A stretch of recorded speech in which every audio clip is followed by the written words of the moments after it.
yonent bi sallallahu alayhi wa sallam foo natt mën a defar gi ak mën a yar gi rek weesu na ko subhanallah. mbokk xoolal xeetu maandute gi. Seydina aliyin jamono yi muy nekk amirul muminin ca Kuufa dafa am benn mbubb ko nga mu musa wadd, mooy gilet de guerre yooyu, gilet yi ñuy surveiller.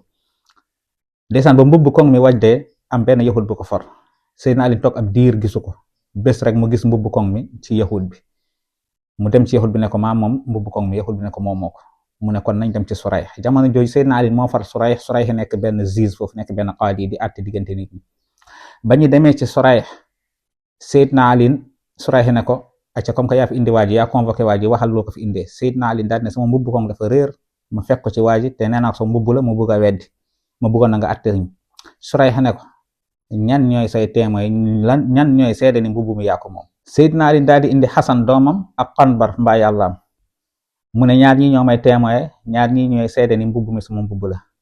Surayh Seydina Ali moo ko fal de mu nekk ab juge, mais déglu lu ko Surayh wax. Surayh ne ko bu dee Qanbar sax mun nañ nangu ab témoin, waaye Xasan moom duñ ko nangu. léegi nag comme que indi wa ñaari seede te falaa budda nga indi ñaari seede, kon da ngay dem, yahud bi na jël mbubb mi. Seydina Ali daal di nangu àtte bi ndeysaan.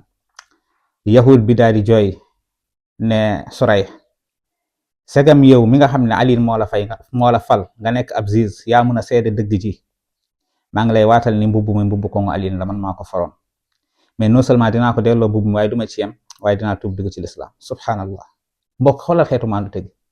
ndeysaan Ali tamit yaramam daw, mu ne yahud bi segam lii convaincre na bu mu jaral la tuub dugg ci lislaam, jëlal mbubb koŋ mi ma may la ko. Seydina Ali yemul ci may ko mbubb koŋ mi waaye def ko ne dinaa la ci tegal 900 dinar, am ñu ne dirham, ma tegal la ko ci may la ko.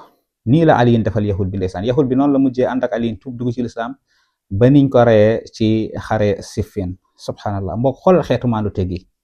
wassalaamu aleykum wa rahmatullahi wa barakaatu.